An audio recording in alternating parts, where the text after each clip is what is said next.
ساری زندگی انسان ماں کی خدمت کرتا رہے تو بتاؤ ماں کی خدمتوں کا بدلہ دے سکتا ہے؟ ماں کے پیار کا صلہ دے سکتا ہے؟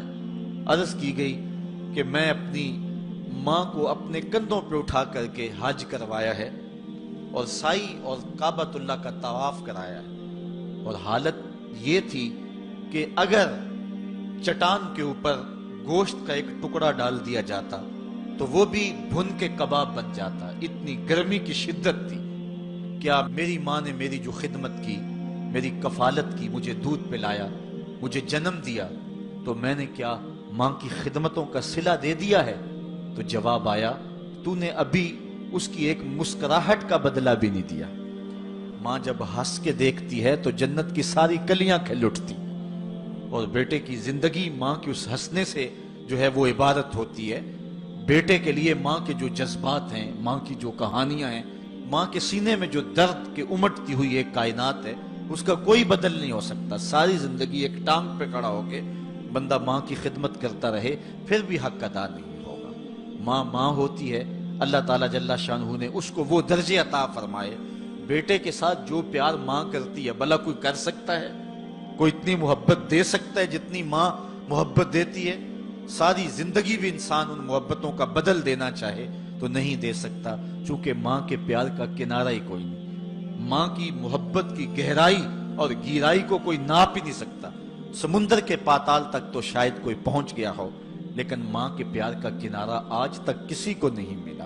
اللہ تعالیٰ نے اس کے سینے میں دھڑکتا ہوا جو دل رکھا ہے اور تڑپتی ہوئی جو ممتا رکھی ہے، وہ ایک مثال بنی ہوئی ہے کہ کسی نے کسی کو کہا کہ میں تیرے پہ راضی تب ہوں گی کہ اگر تو اپنی ماں کا کلیجہ نکال کے لے آئے۔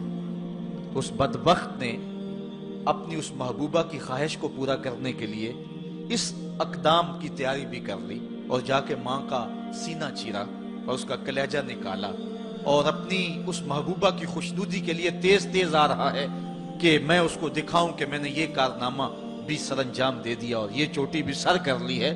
تو تیزی سے آ رہا تھا، راستے میں ٹھوکر لگی، جب گرا تو کہتے ہیں ماں کے کلیجے سے آواز آئی، پتر چوٹ تو نہیں آئی ہے؟ یہ ماں کے پیار کا روپ ہے، یہ ماں کی محبت کا انداز ہے۔ دنیا والوں، ماں کی قدر کو ضائع نہ کرنا، ماں کے پیار کو اور اس کی محبت کا صلہ دے تو نہیں سکتے، لیکن ساری زندگی ماں کی نوکری کرنا اور اپنے باپ کی زندگی کے اندر کبھی بھی نافرمانی نہ کرنا، یہ سعادت مندی اور خوش نصیبی ہوتی ہے۔ حضور نے منبر کی 3 سیڑھیوں پہ قدم رکھتے ہوئے آمین آمین کہا تھا، تو بعد میں پوچھا گیا حضور آپ نے ہر سیڑھی پہ قدم رکھتے ہوئے آمین کہا تو یہ کیا ماجرا تھا؟ فرمایا جبریل آئے تھے، انہوں نے مجھے کہا تھا اس شخص کی ناک خاک آلود ہو جو ماہ سیام رمضان المبارک کو پائے اور پھر کثرت عبادت سے اپنی بخشش نہ کروا سکے، تو میں نے آمین کہا۔ پھر کہا اس شخص کی ناک خاک آلود ہو جو والدین کو بڑھاپے میں پائے اور جنتی نہ ہو سکے ان کی خدمت کر کے، تو میں نے آمین کہا۔ پھر جبریل نے کہا اس شخص کی ناک خاک آلود ہو جس کے سامنے آپ کا ذکر کیا جائے وہ آپ پر درود نہ پڑے، تو میں نے آمین کہا۔ تو وہ شخص کتنا بد نصیب ہے جو والدین کو ناراض کر لیتا ہے۔ میں کہتا ہوں ساری کائنات ماں کے قدموں تلے ہے، بلکہ میرے محبوب نے جنت کو ماں کے قدموں تلے قرار دیا۔ الجنت تحت اقدام الامہات، جنت ماں کے قدموں تلے ہے۔ ماں اتنا پیار کرتی ہے کہ جس کا کسی ترازو پہ تول نہیں ہو سکتا، اور اس کے پیار کا صلہ بدلہ ساری زندگی خدمت میں بھی گزار دیں پھر بھی نہیں دیا جا سکتا۔ اس قدر ماں کے حق کیوں ہیں؟